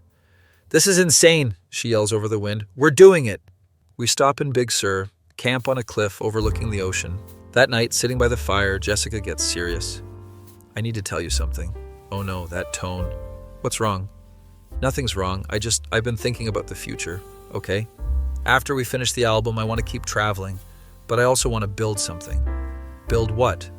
I don't know, a life, a home, something permanent. With me? She looks at me like I'm stupid. Obviously with you, dummy. Who else? Just checking. I'm not saying we get married tomorrow or anything, but eventually, I want that. My heart's racing. I want that too. Really? Really? You think I'm driving across the country with just anyone?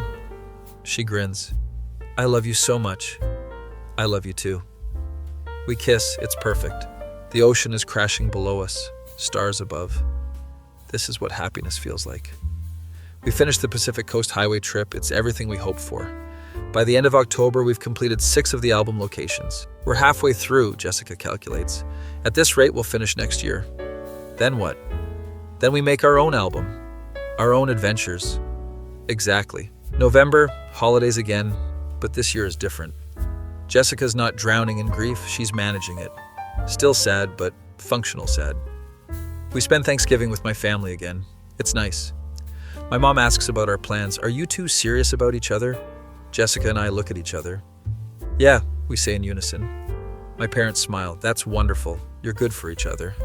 December, 2nd anniversary of Diana's death. It's hard, but Jessica handles it better this year. We visit the grave. She talks to her mom like always. We did 6 trips this year, Mom. 6, can you believe it? She tells Diana about her job, about us, about being happy. I miss you every day, but I'm okay. We're okay. Back in the car, she's quiet. You all right? Yeah, I just realized something. What?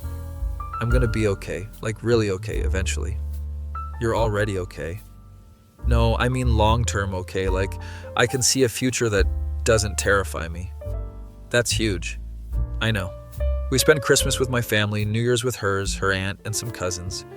It's nice to see her connecting with family again. Midnight on New Year's Eve, we're at her house. Another year, she says. Another year of adventures. I can't wait to see what this one brings. We kiss as the fireworks go off. I think about everything we've overcome. Her mom's death, the grief, the anxiety, the growth. We're not perfect. We're still figuring shit out. But we're doing it together, and that's all that matters. January 2026, we're planning the rest of the album trips. Jessica wants to finish by the end of the year. Ambitious, I say. We're ambitious people now. She's already booking campsites, planning routes, budgeting. Look at you being all organized. Character development never stops. That feeling when you and your Discord girlfriend went from basement dwellers to functional adults who travel the country, fulfilling her dead mom's wishes, and you're both actually happy now. Be me. 2 years since Jessica and I started dating. We've done 6 trips from Diana's album, 9 more to go. Jessica's a manager at her company now. I'm making decent money from freelance coding. We're actually functional members of society somehow. Today's our anniversary and Jessica wants to do something special. Let's go on a date, like a real date, she says. We go on dates all the time. No, we go camping and hiking. I mean like a fancy restaurant date. You want to dress up and eat overpriced food? Yes, I want to feel like a normal couple. Fair enough. Make reservations at some Italian place, the kind with cloth napkins and wine lists. Jessica actually buys a dress. I'm shook. You own a dress? I own several dresses, I just never wear them. Why not? Because hoodies are superior, but tonight I'm being fancy. pick her up that evening. She looks incredible. Hair done, makeup on, actual jewelry. You clean up nice, I say. You too, is that a button-up shirt?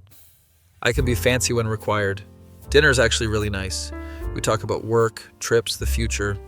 Somewhere between the appetizer and main course, Jessica gets serious. I've been thinking about something. Should I be worried? No, just I want to move in together. Almost choke on my wine. Like, officially? Yeah, we basically live together anyway. You're at my house like 5 days a week. She's right. I spend more time at her place than mine. What about your house? All the memories with your mom? That's exactly why I need to move. I love the house, but it's hard being there sometimes. Makes sense. Okay, let's do it. Really? Really, we can find a place together. Start fresh. She's grinning. This is huge. We spend the rest of dinner planning, looking at apartments on her phone between courses. The waiter probably thinks we're insane. March, we're apartment hunting. It's exhausting. Everything is either too expensive or too shitty. Why is housing so terrible? Jessica complains after viewing the 10th dump. Capitalism. I hate capitalism. Finally find a decent 2-bedroom place. Nothing fancy, but it's ours. Signing the lease, Jessica's hand is shaking. This is a big step. We got this. What if we're making a mistake? Then we make a mistake together. She signs, I sign, we have an apartment. Holy shit, we have an apartment. Moving day is chaos. My parents help. Jessica's aunt helps. Even Kyle drives in from 2 states away. I had to see this in person, he says, looking around at all our stuff. See what? You two, living together, being adults. It's surreal. Tell me about it. He helps us move furniture, tells embarrassing Discord stories. Remember when Anon banned that guy for posting spoilers and the guy tried to dox him? We don't talk about that. Jessica's laughing. You got almost doxed over anime spoilers? It was a serious offense.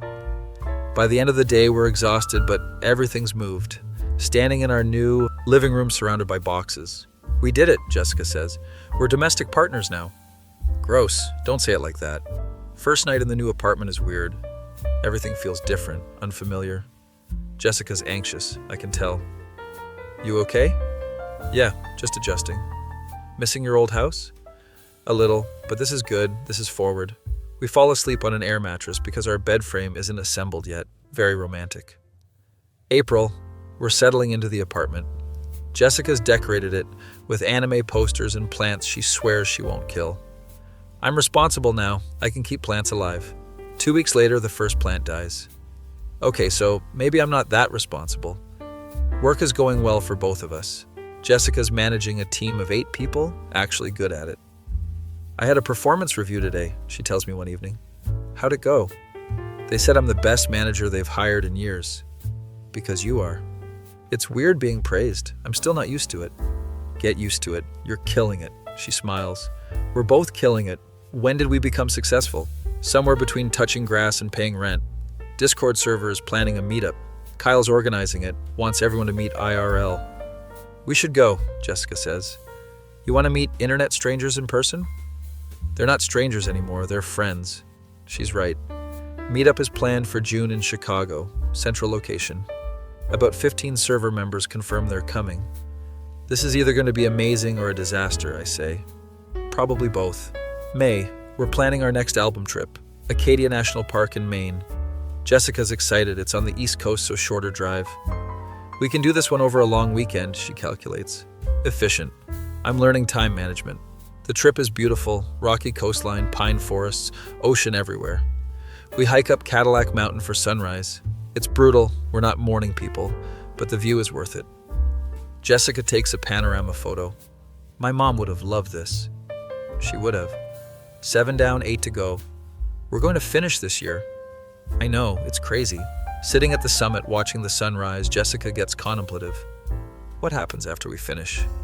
We talked about this, we make our own list. I know, but what if completing the list doesn't fix me? You're not broken, you don't need fixing. I still have bad days. Everyone has bad days. She leans against me. I'm scared that when we finish, I won't have a purpose anymore. Then we find a new purpose. Like what? I don't know, we figure it out together. We sit there until other hikers start arriving. Back at the campsite, Jessica's on her phone. What are you looking at? Grad school programs. Wait, what? Grad school? Yeah, I was thinking maybe I should go back to school, get a degree in something useful. Like what? Maybe computer science or counseling, something that helps people. This is huge.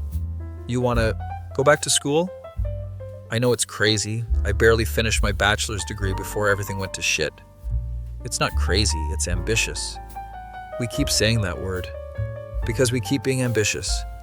She shows me some programs, mostly online options. I could do it part-time while working. You'd be busy as hell.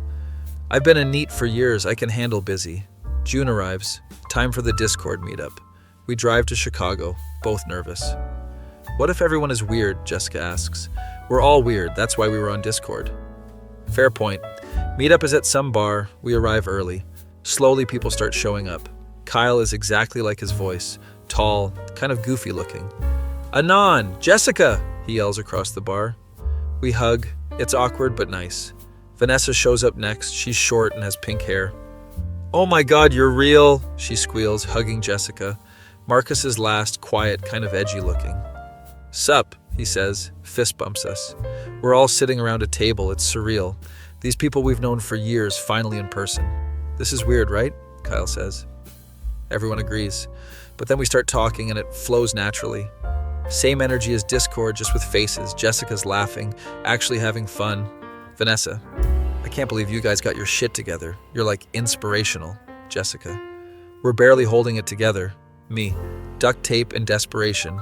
Kyle, still counts. We spend the whole weekend hanging out, go to museums, eat deep dish pizza, just exist as friends. Last night, Marcus pulls me aside. Yo, Jessica's like really different from when she first joined the server. Yeah? Yeah, she used to be so doom and gloom, now she's like alive. She's been through a lot. You both have, it's cool seeing you guys make it. Thanks, man. Also, if you hurt her, we'll find you. I'd expect nothing less. Driving home from Chicago, Jessica's glowing. That was so fun. Told you it would be. I have real friends, like actual friends. You've always had friends. No, I had internet friends, now I have both. She's genuinely happy. It's beautiful. July, Jessica applies to grad school. Online program for counseling psychology. I want to help people like me, she explains. People with anxiety? People who lost someone. People who are struggling to live. You'd be good at that. I hope so. 2 weeks later, she gets accepted. She screams so loud I think someone died. Run into her office. She's crying, happy tears. I got in! That's amazing! We're jumping around like idiots. She posts in Discord, your girl got into grad school. The server explodes. Kyle, from NEET to grad student, the arc is complete. Vanessa, so proud. Marcus, the character development is insane. Dozens of messages, people genuinely happy for her. I love the internet, Jessica says, reading all the messages. August, we do 2 trips back to back. First is Zion National Park, Utah. Jessica's a pro at hiking now. We do Angel's Landing. It's terrifying. Sheer drops, chains to hold on to. This is insane, she yells, climbing. You wanted adventure. I didn't want to die. We make it to the top. The view is incredible. Jessica checks off Zion in the album. 8 down, 7 to go. Second trip is Glacier National Park, Montana. This one's special because it was Diana's favorite from the list. Jessica's emotional the entire trip. We hike to Grinnell Glacier. It's challenging but worth it. At the glacier, Jessica pulls out a small container. What's that? My mom's ashes. I saved some. Oh, she opens the container. I wanted to leave part of her somewhere beautiful. She scatters some ashes by the glacier. You made it, Mom. You're here. She's crying. I'm crying. It's a whole thing. We stand there for a long time, just being present. She's everywhere now, Jessica says quietly. Virginia Beach, the Smokies, Grand Canyon, and here. She got to travel after all. That night back at camp, Jessica's different, lighter somehow. I feel like I can finally let go a little. Of your mom? Of the grief? Not all of it. Just enough to breathe. That's good. I'll always miss her, but I can't carry it all anymore. You don't have to. September, Jessica starts grad school while working full-time. She's stressed but handling it. I have 3 papers due and a team meeting tomorrow, she says, looking at her planner. You got this. Do I, though? You're literally conquering everything else. You can handle some papers. She writes the papers, aces them, gets praised by her professor. I'm good at school, she says, surprised. Of course you are, you're smart. I haven't felt smart in years. Well, you are. October, we're planning the last few trips. Only 7 locations left. Jessica wants to finish by the end of the year. That's aggressive, I say. I want to complete this before the 3rd anniversary of my mom's death. Makes sense. We do Olympic National Park in Washington. It's rainy and beautiful. Jessica loves it. Takes a million photos. 10 down, 5 to go. November, we hit the Everglades in Florida. It's hot, humid, full of alligators. Why did my parents want to come here? Jessica asks, sweating. Adventure? This is suffering, but we do it. Complete the trails, see the ecosystem. 11 down, 4 to go. Thanksgiving at my parents' house again. They're asking about our future plans. My mom. So when are you two getting married? Jessica chokes on her water. Mom, subtle. I'm just asking. Jessica recovers. We're focused on finishing the trips right now, my dad. But after that? We look at each other. Maybe, I say. Definitely maybe, Jessica adds. My parents seem satisfied with that. December, we're rushing to finish the last 4 locations. First is the Redwoods in California.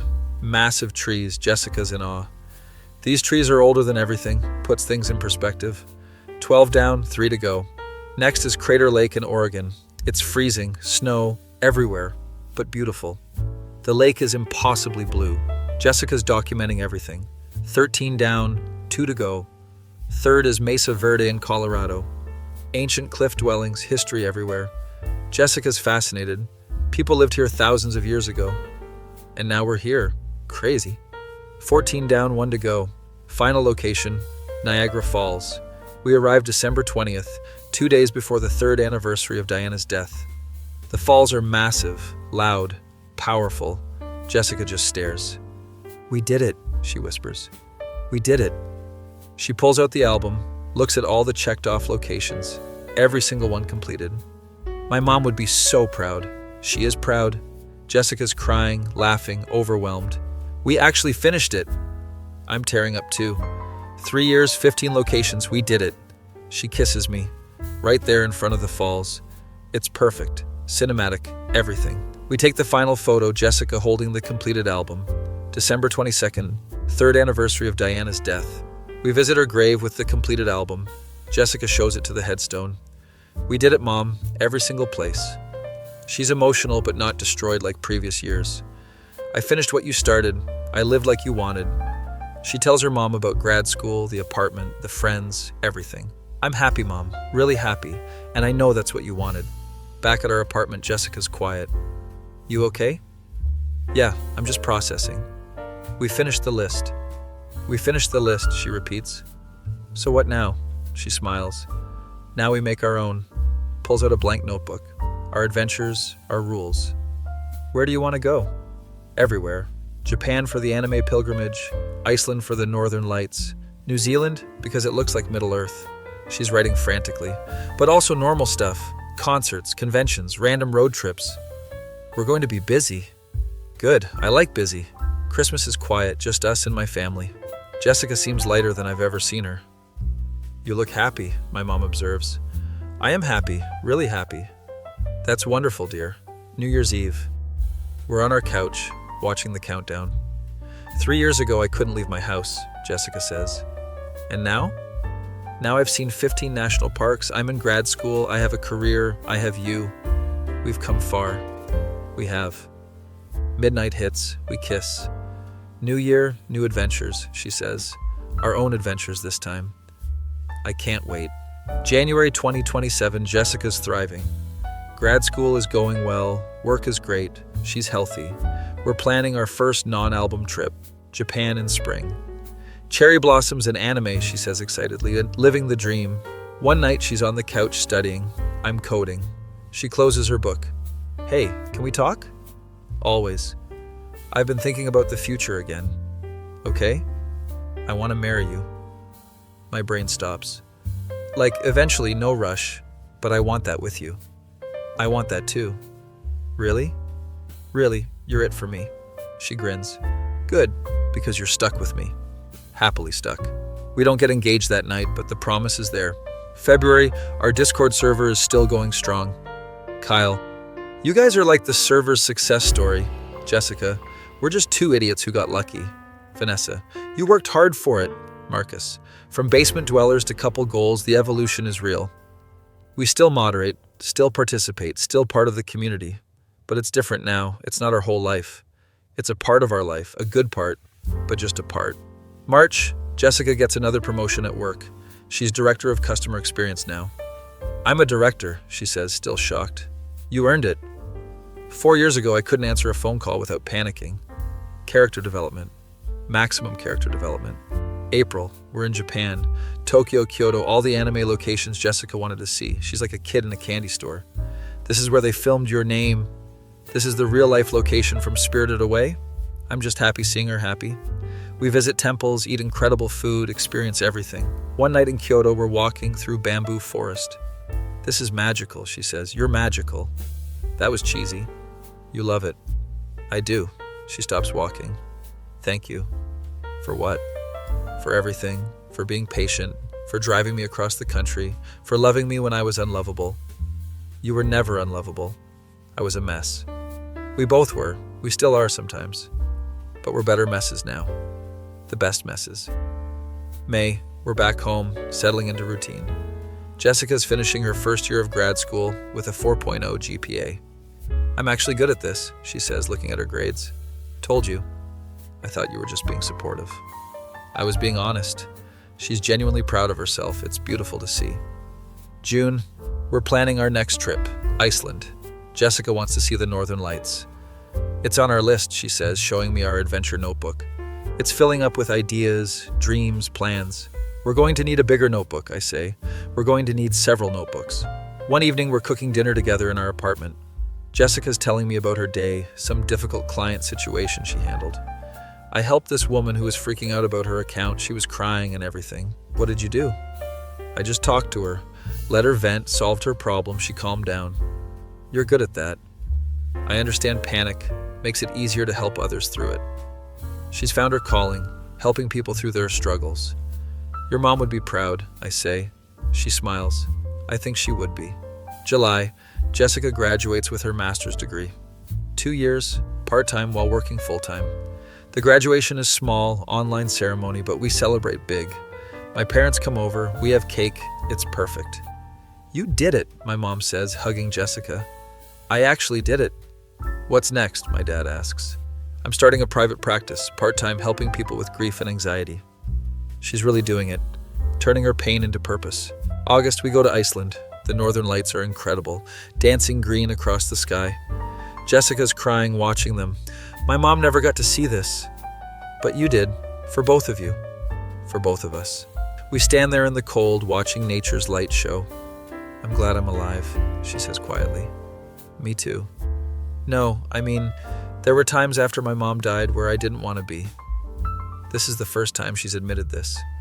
But now I'm glad I stayed, glad I fought through it. I'm glad too. She looks at me. You saved my life. You saved your own life. I just held your hand. That's all I needed. Someone to hold my hand. We kiss under the Northern Lights. It's perfect. September, Jessica's private practice is going well. She has 5 clients, mostly people dealing with loss. I helped someone today, she tells me after a session. Yeah? This woman who lost her husband, she was where I was 3 years ago. What did you tell her? That it gets better, not easier, but better. You learn to carry it. She's using her pain to help others, exactly what Diana would have wanted. October, we're planning our wedding. Nothing happened, we just decided it was time. No proposal, no ring yet, just a mutual decision. Should we do something big? Jessica asks. Do you want big? Not really.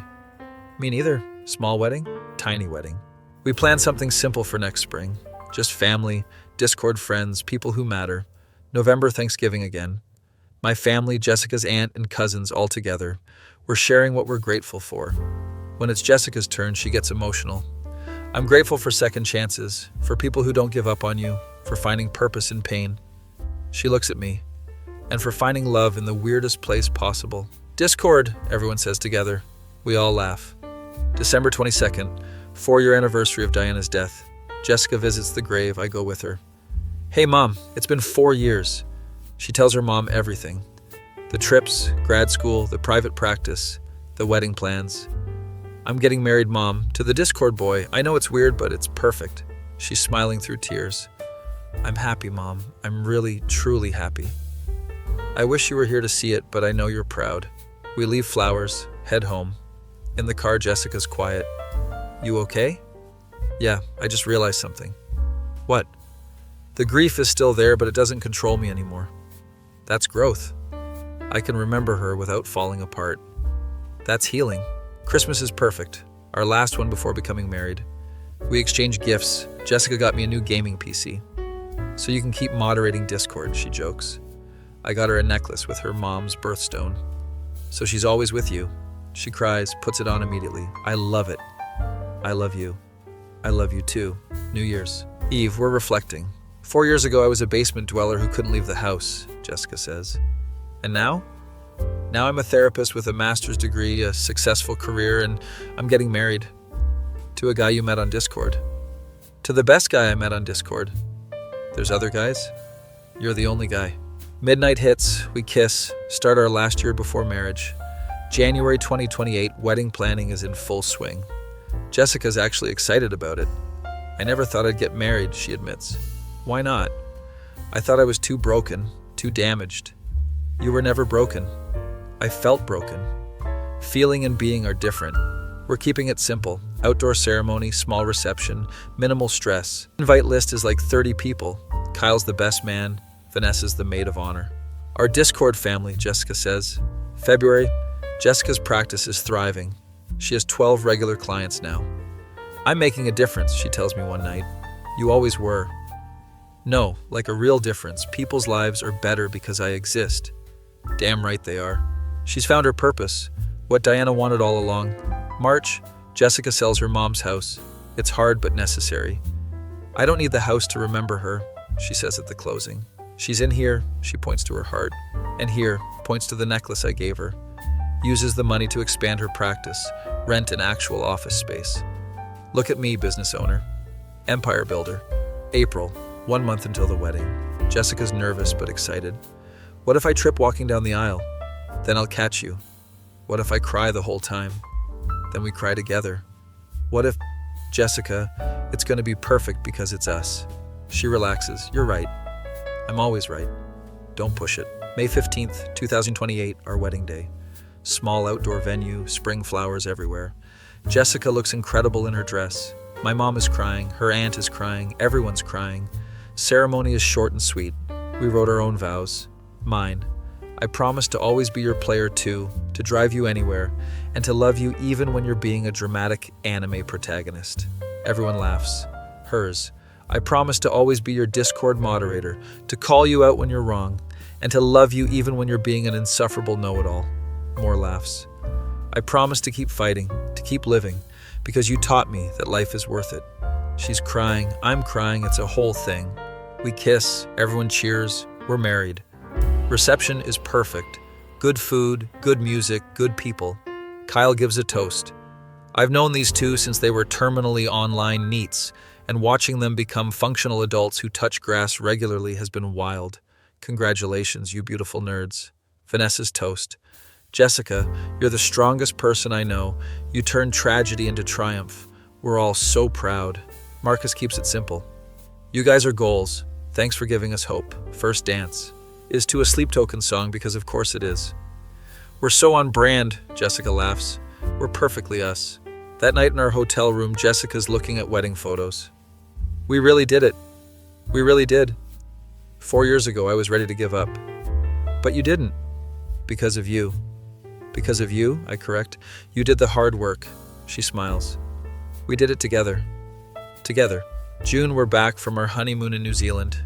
It was incredible. We did everything. Now we're settling into married life. It's not that different from before, except now we have rings. I like calling you my husband, Jessica says randomly one day. I like calling you my wife. We're so domestic. We're disgustingly domestic. July, Jessica's practice is booming. She has a waiting list of clients. I need to hire another therapist, she says. That's amazing. I'm running a business. You're a boss. Literal boss. She hires a colleague. They split the client load. Jessica's happy, fulfilled, thriving. August, we're planning another trip.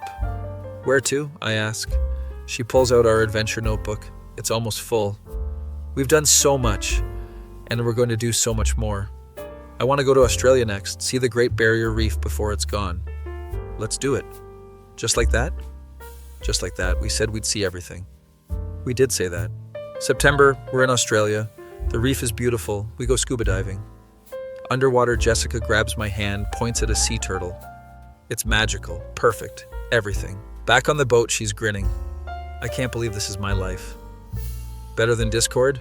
Discord is still pretty great, but yeah, this is better. October, we're celebrating 5 years since we started dating. 5 years, Jessica says in disbelief. Feels like forever and no time at all. I can barely remember life before you. You mean life as a hermit? Exactly. We're having dinner at the same restaurant from our 2-year anniversary. Remember when you asked to move in together here? I say. I was so nervous. You hit it well. I was freaking out internally. You're always freaking out internally. Rude but true. We order the same meals, reminisce about everything. We've come so far, she says. We have. Sometimes I still can't believe it's real. It's real. She reaches across the table, holds my hand. Thank you for not giving up on me. Thank you for not giving up on yourself. November, Thanksgiving again. Now it's a big gathering. Both our families, Discord friends. Kyle brings his girlfriend. He met her at a convention. Vanessa brings her fiancé. Marcus just brings memes. Some things never change, he says. We're all sitting around sharing stories. Someone asks how Jessica and I met. Discord, we say in unison. We were both moderators of an anime server, I explain. He banned me once for posting spoilers, Jessica lies. That never happened. Could have. Everyone's laughing. It's perfect. December 22nd, 5-year anniversary of Diana's death. Jessica visits the grave. It's routine now. Hey Mom, 5 years. She updates her on everything. The wedding, Australia, the practice. I'm happy, Mom. Consistently happy. Can you believe it? I finished your album, made my own, lived the life you wanted for me. She's not crying, just smiling. Thank you for pushing me to live. I'm living, Mom. I'm really living. In the car ride home, she's peaceful. I think I'm finally okay with everything. Yeah? Yeah, I'll always miss her, but I'm not stuck in the grief anymore. That's huge. I know. She looks out the window. She'd be proud of who I became. She absolutely would be. Christmas Eve, we're hosting at our apartment. Full house, everyone we love. Jessica's in the kitchen making her mom's recipe for pierogies. My mom made these every Christmas, she tells everyone. This is my way of keeping her here. People are touched. It's sweet. Dinner is chaotic and perfect. Afterwards, we're cleaning up. My mom pulls me aside. Your wife is remarkable. I know. 4 years ago, she could barely function. She worked really hard. You both did. I'm proud of you. New Year's Eve. 2028, we're at a party Kyle's throwing. Whole Discord crew is there, plus significant others. Marcus is drunk, giving a speech. You all inspire me. Look at us. We were basement dwellers. Now we're like, people! Everyone cheers. Midnight countdown starts. Jessica pulls me close. Here's to another year of adventures. And touching grass. And touching grass. We kiss as the ball drops. I love our life, she whispers. Me too. Who would have thought 2 Discord mods would end up here? No one. That's what makes it perfect. January 2029, Jessica's expanding her practice again. Now she has 3 therapists working under her. I'm running a whole operation. CEO vibes. From NEAT to CEO. The ultimate glow up. She's also teaching a class at the local community college. Psychology of grief and loss. You're qualified, I say. I have a PhD in grief at this point. Her students love her. She's making a difference. February, we're planning another trip. This time to Norway. Jessica wants to see the fjords. Adding it to the list, she says, writing in our 3rd adventure notebook. We've filled 2 notebooks already, and we're going to fill 10 more. Ambitious. We're ambitious people. March, I get offered a full-time position at a tech company. Good pay, benefits, actual stability. You should take it, Jessica says. You sure? Yeah, we're adults now. Might as well have adult jobs. Both of us with careers. We're basically normies. Let's not go that far. I take the job. It's good, stable, boring in the best way. April, we celebrate our 1-year wedding anniversary. 1 year down, Jessica says. 50 more to go. At least 50. Ambitious. We're ambitious people, we say together. She shows me something on her phone. I'm writing a book. What? A book about grief, recovery, finding yourself after loss. That's incredible. It's probably terrible. It's probably amazing. She's 20 pages in, it's raw and honest and beautiful. May, we're in Norway. The fjords are stunning. Jessica's in awe. This doesn't look real, but it is. My mom would have loved this. She says that a lot, but it's not sad anymore, just acknowledgement. We hike, take photos, add Norway to our completed adventures. June, Discord server, is celebrating its 7th anniversary. Kyle organizes another meetup, this time in Seattle. Even more people show up this time. The community has grown, evolved. We're like internet family, Vanessa says. The most dysfunctional family, Marcus adds. But family nonetheless. Jessica gives a little speech. You guys saved my life. I was alone and broken, and you gave me a community. Now look at her, Kyle says. Therapist, married, traveling the world. Character development, everyone chants. It's become an inside joke, but it's true. July, Jessica finishes her book, sends it to publishers, gets rejected a bunch. This is discouraging, she says after the 10th rejection. Keep trying. What if it's actually terrible? It's not, they're just idiots. Rejection 15, a small publisher says yes. She screams, I come running. They want to publish my book. I told you. We're dancing around the apartment like maniacs. August, we're planning our biggest trip yet. 6-month sabbatical, traveling through Europe and Asia. This is insane, I say, looking at the budget. We can afford it. We both have savings. Your job said you could take unpaid leave. My practice can run without me for 6 months. Are we really doing this? We're really doing this. September, we leave for our sabbatical. First stop, Italy. Jessica's crying when we land in Rome. What's wrong? Nothing. I'm just overwhelmed. 5 years ago, I couldn't leave my house, and now I'm in Italy. We spent a month traveling through Italy, eating amazing food, seeing art. Jessica's documenting everything for her book's sequel, already planned. October, we're in Greece. Standing at the Acropolis, Jessica gets philosophical. People have been visiting this place for thousands of years. Puts our problems in perspective. My mom's been gone 5 years. In the grand scheme of things, that's nothing. But it's everything to you. It was everything. Now it's part of everything. She's healed, not completely. You never heal completely, but mostly. November, Thanksgiving while traveling. We're in Turkey, find an expat restaurant doing Thanksgiving dinner. Video call our families. Everyone's there. We miss you, my mom says. We miss you too, but this is incredible. Show them the view from our hotel. They're amazed. December, we're in Thailand for Diana's death anniversary. Jessica finds a Buddhist temple, makes an offering. For my mom, she tells the monk. Sits in meditation for an hour. When she comes out, she's peaceful. I feel like I finally let her go. That's okay. I know, it's time. She'll always be with you. In a different way now. Not in the grief, in the love. Christmas in Japan, our second time there. It's magical, lights everywhere, snow falling. This is the best Christmas ever, Jessica says. Better than last year? Every year with you is the best year. Cheesy. You love it. I do.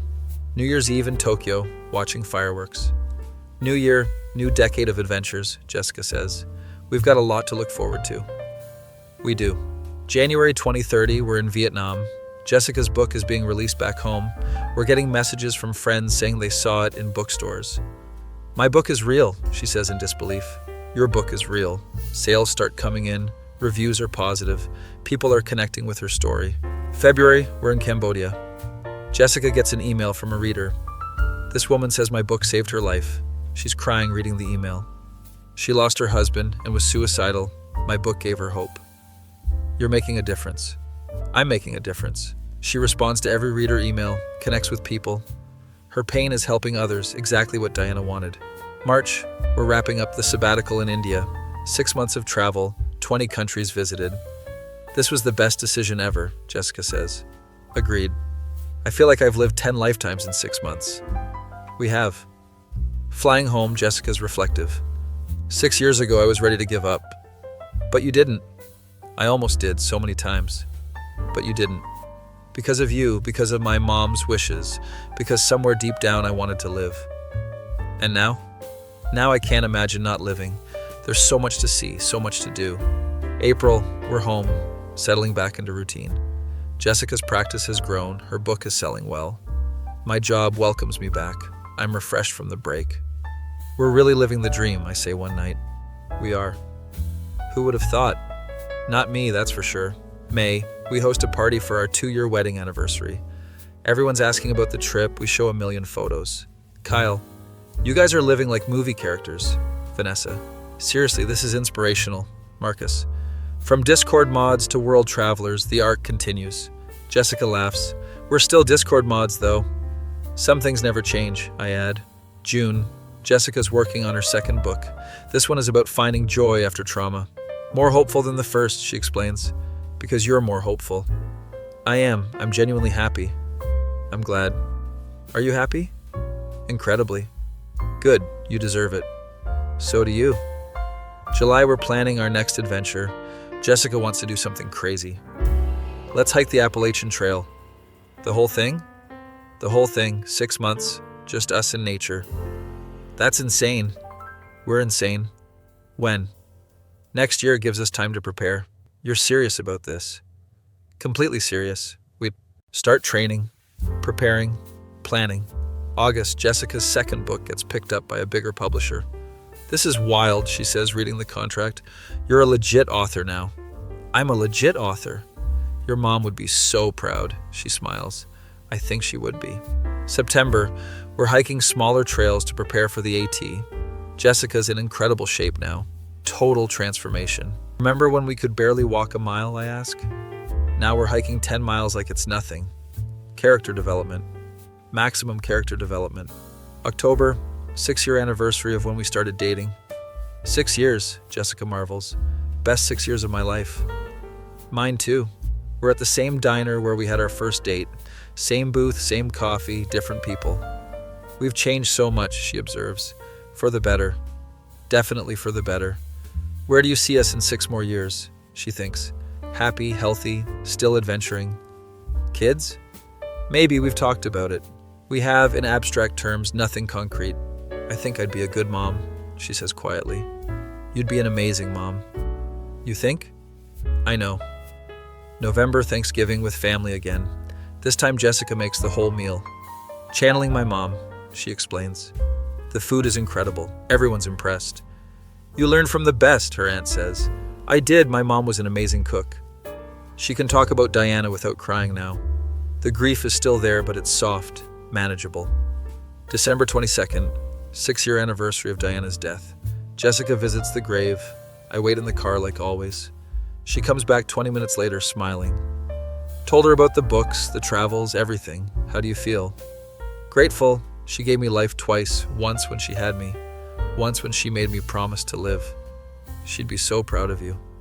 I hope so. I know so. Christmas is perfect. Quiet, just us. Next year will be different, Jessica says. How so? We'll be on the trail, no fancy dinner, just camping. Can't wait. Me neither. New Year's Eve 2030, we're reflecting on the decade. 10 years ago I was a shut-in with no future, Jessica says. And now?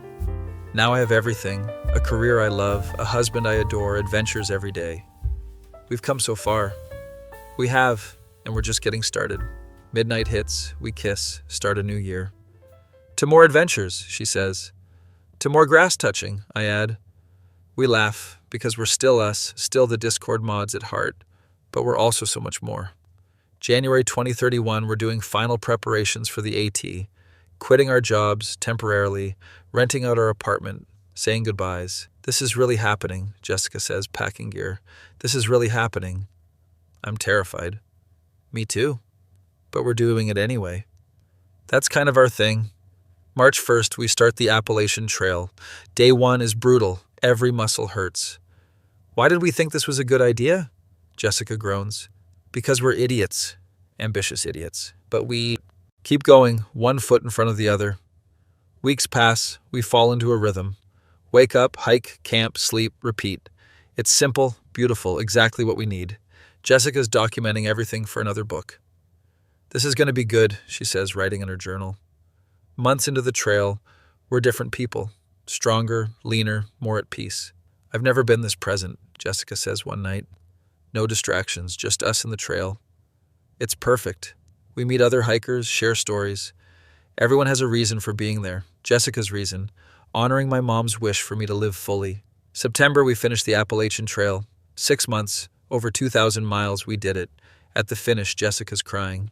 We hiked the whole damn thing. We hiked the whole damn thing.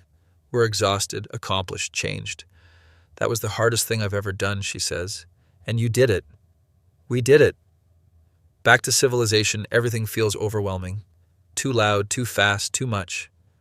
I miss the trail, Jessica says after a week home. Me too. But I also miss Netflix and hot showers. Balance. October, we're settling back into life. Jessica's practice is thriving. My job took me back. Her third book is almost done, about the trail. I can't believe I'm an author, she says. Believe it. November. We find out Jessica's pregnant. Total surprise, we weren't trying, but not preventing either. She's staring at the test. Holy shit. Holy shit. We're having a baby. We're having a baby. We're freaking out, excited, terrified. I'm going to be a mom, she whispers. You're going to be an amazing mom. What if I'm not? You will be. You've overcome everything else. She tells her therapist, her friends, everyone. The Discord server loses their minds. Kyle. Discord baby! Vanessa. I'm going to be an auntie! Marcus. The next generation of mods. December 22nd, 7-year anniversary of Diana's death. Jessica's at the grave, noticeably pregnant now. Hey, Mom, I'm having a baby, a girl. We're naming her Diana, after you. She's crying happy tears. I wish you could meet her. I'm going to tell her all about you, about how brave you were, how you taught me to live. She puts her hand on her belly. She's going to know her grandma. June 2032, Diana, baby is born. 7 pounds, healthy, perfect. Jessica's holding her, crying, she's here. She's beautiful. She looks like my mom.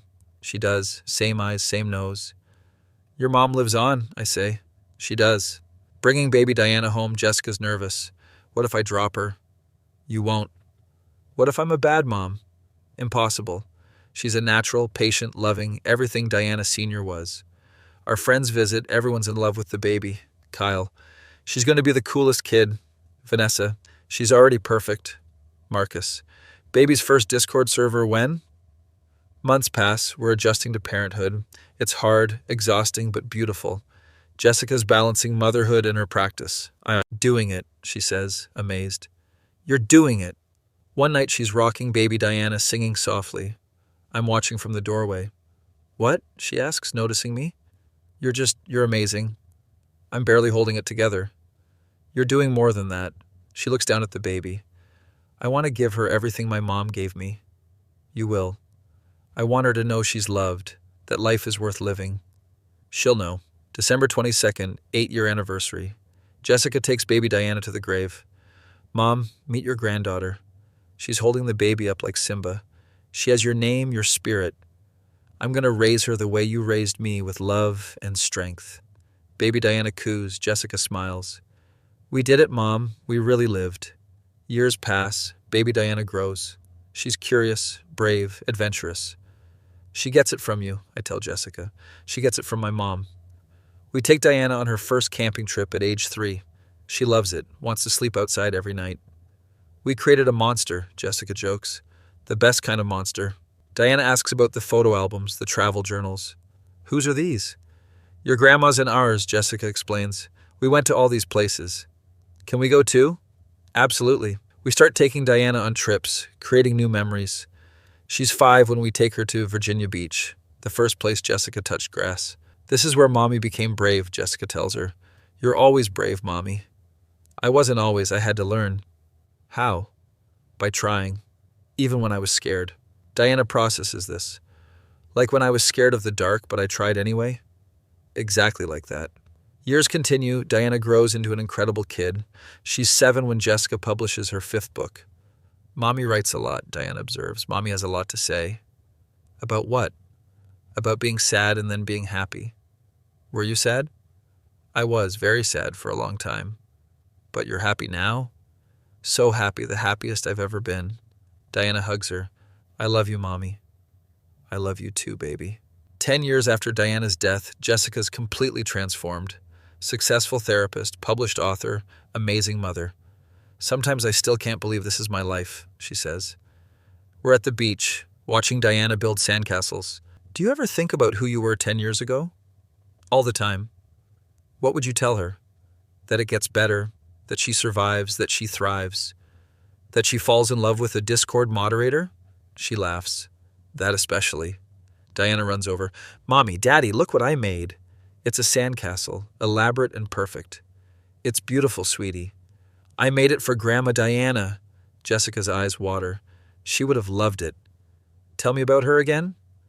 They sit on the sand. Jessica tells stories about Diana Sr., the bravery, the strength, the love. She sounds amazing, Diana says. She was. She gave me the greatest gift. What? The push I needed to really live. That night back home, Jessica's looking at old photos, pictures from when she couldn't leave her house. I was so lost, she says, but you found your way. We found our way. She closes the album. I'm grateful for all of it, even the pain. Why?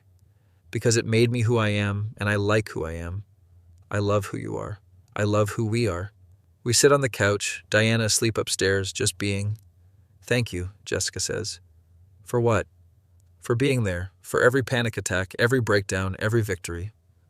That's what love is. I know, but still, thank you. Thank you for letting me be part of your journey. Our journey. Our journey. My face when I met a girl on Discord who couldn't leave her house, and we ended up traveling the world, getting married, having a kid, and building an incredible life together. That feeling when you realize that sometimes the best things in life come from the most unexpected places, and the love of your life might just be a Discord moderator who's never touched grass.